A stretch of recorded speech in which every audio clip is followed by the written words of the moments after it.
Hello, I'm Kelly Robertson-Slagle, Director of Economic Development for Calvert County, Maryland.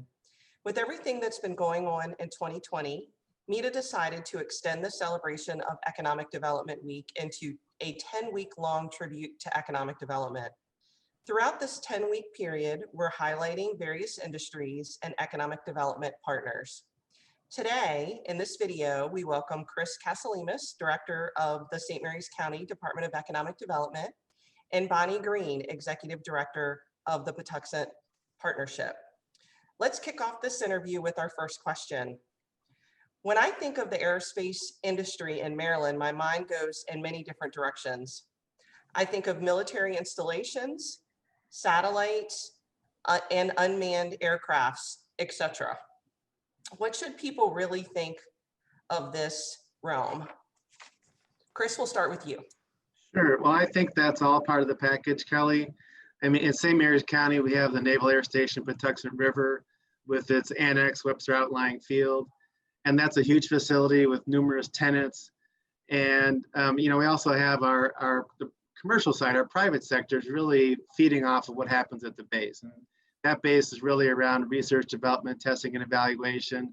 So all those things, I mean, there's different platforms, different types of aircraft. Bonnie can probably speak to that better than I can. But all the different things that you mentioned, obviously, unmanned aircraft, but really aviation is the focus down here with the Naval Air Station. So that's really what it's about here in St. Mary's County. I'll let Bonnie add to that. Okay. Thank you, Chris. Bonnie? So I think when we talk about the industry, that we should think about men and women who make up the workforce involved in aviation, whether they're engineers and logisticians that are attached to NavAir here at Pax River, who ensure that the tools are ready for the warfighter and that everything will function as it should, the way that this equipment is designed, the people who are manufacturing the smaller air vehicles, the people who fly and operate these systems. The whole enterprise hangs on the talent and capability of these people, from manufacturing to maintenance. Very good. I'll start with you on this one, Bonnie. Where do you see the future of this industry? So I think that the industry has struggled somewhat under COVID. On the DoD side, there haven't really been any issues. On the commercial side, however, with the drastic reduction in passenger travel, it's wrought havoc throughout the system. What we see now are commercial airlines pivoting to cargo from passenger service, looking for other ways to stay profitable. Perhaps, again, looking at the commercial side, going to foreign military sales, other ways to maintain the sale of aircraft in the midst of an ongoing epidemic or pandemic that doesn't show any end in sight, and certainly not a major increase in passenger traffic for a long time. Having said that, however, as long as we're going to defend our way of life, as long as we want to explore, travel again as we have the vaccine and so forth, the aviation industry is going to continue to expand and make improvements. Thank you. How about you, Chris? Yeah, and I would say, I think the funding for the Military Department of Defense is going to continue to be strong.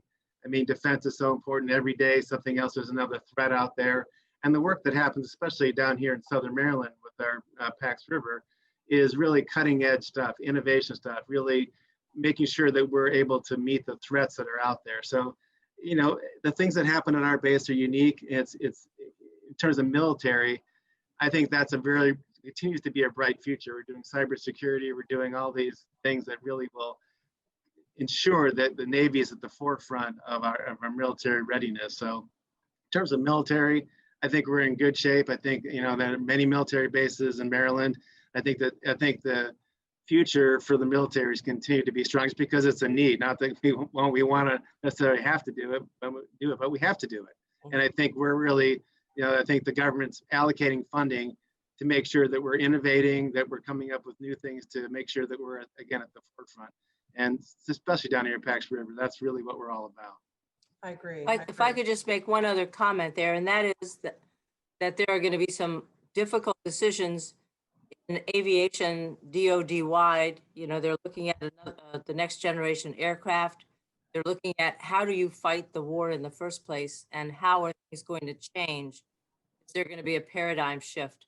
So I think that in the budgets in the next few years, you're going to see some real challenges to maintain that funding given the tremendous deficit and so many competing needs. So the Navy has to be front and center.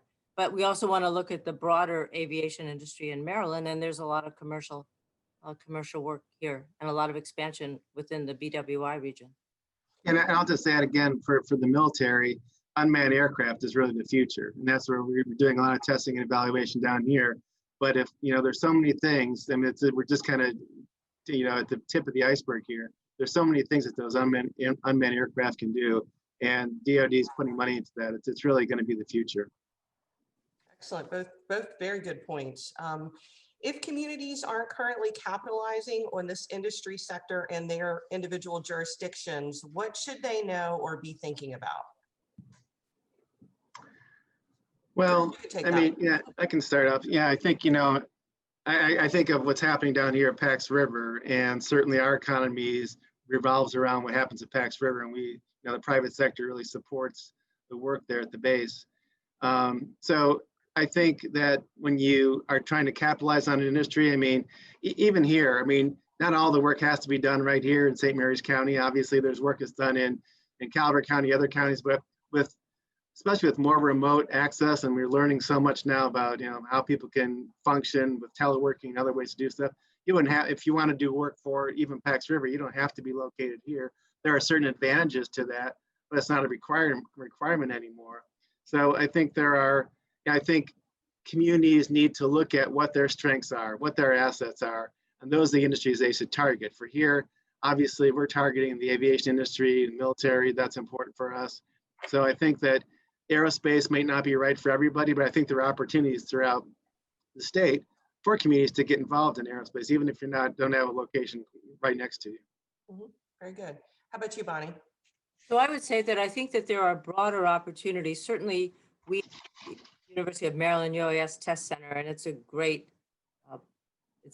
asset for the county, and they're looking at commercial utilization as well as Navy and broader DoD and other agencies like Homeland Security. But you have a fairly substantial commercial unmanned aviation sector in the Baltimore area. North of Baltimore, you have that. It ties into a lot of the DoD contractor work that they're doing at Middle River, that Northrop Grumman is doing. So wherever you have the academic hubs, where you also have research going on, you can do outreach, and there's opportunities for growth in small UAS and in the research side of it. I see it as a tremendous opportunity for Southern Maryland with the addition of the new University of Maryland Research Building late next year. But I see a lot of growth commercially in small UAS, from everything from delivery of packages to medical use to vaccine, all kinds of ways that you can touch the rest of the state. Mm-hmm.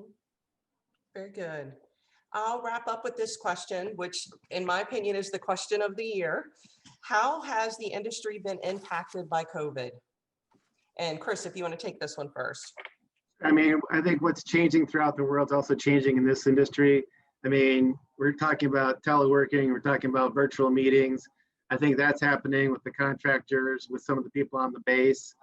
I think the difference is that there's a lot of hands-on work in the aviation industry. So there's a lot of work in labs and with equipment and fabricating and assembly and manufacturing. That kind of work, obviously you can't do that from your living room, right? You've got to be on site and you have to do it. So that part's not going to change. But even with our base here, if you're not required to be on base, they're asking you to telework. And I think that's been a challenge throughout the world in terms of how do we get comfortable with that. But now we're kind of to that point where we are comfortable. We weren't so sure how virtual meetings worked and whether we could function and be efficient and effective with those. Now we're to that point where, yeah, they work. They may not be our preference, but they work. You're going to find more and more employees that when they're looking for a job, they're going to say, hey, can I telework to that job? Because if you're not allowing me to, I'm going to go to the next employer because they'll probably allow me to do that. So that whole nature of the shift is happening within aerospace also. Mm-hmm. Good points. How about you, Bonnie? So I think that teleworking has certainly been used a lot by the Navy, and that's not going to change for a long time. But there are challenges. There's a lack of camaraderie, esprit de corps. There are a lot of families struggling at home because they are trying to have children, especially Southern Maryland. For people online at the same time does not work very well. So on the contractor support side, where you're not directly involved in the aircraft, the research development and the testing side, perhaps you're doing evaluation, the remote working is great. As Chris said, I mean, there are over 200 labs at Pax River. There are labs outside in the community. All of those people who work there have to be there to get the job done. Right. So that's not going to change. Whether you do it locally or not is the question, because for naval aviation enterprise, which is close to $50 billion a year, a very small part of that work is done at Pax River. We've been able to grow it, so maybe you've got $1 billion in the broader state area. But how do you get more of that? How can you bring that here in a place where you can do small scale, very small scale manufacturing, but we're a peninsula with 2-lane bridges and all kinds of things. So that innovation, that looking at tech transfer, looking at what you can take that the Navy has developed that perhaps has a commercial application. And I think the whole research in the field of autonomy as the new building opens to classrooms and to research, and you have more movement between the academic environment of research professors and so forth, and the people doing the work at Pax River, and perhaps, you know, Aberdeen and other places where they're also involved in autonomous operations. You know, how do you grow that within the state so that you're benefiting throughout the state from the research that's being done? And I think that from the DoD perspective, they're going to be looking at that because they can't afford to pay for the duplicate research anymore. Very good. Very Good good. point. Well, thank you both, Chris and Bonnie, personal colleagues and friends of mine. I appreciate you taking your time today to do the interview with us. And we encourage all of you to visit the MEDA website to learn more about economic development in Maryland, and that is medamd.com, medamaryland.com. Thank you. Thanks for including us. Thank you.